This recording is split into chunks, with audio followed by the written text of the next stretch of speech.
To put your Redmi Note 15 Pro in safe mode, first thing you have to do is switch off the phone.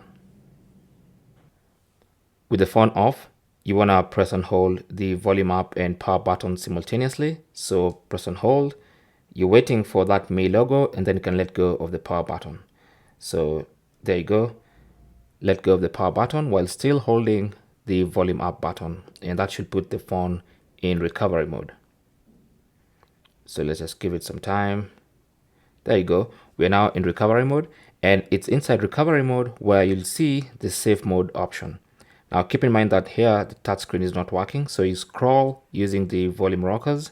So volume down to scroll down, volume up to scroll up, and then select using the side button, and that's going to reboot the phone into safe mode. So let's just wait for it to start. There we go.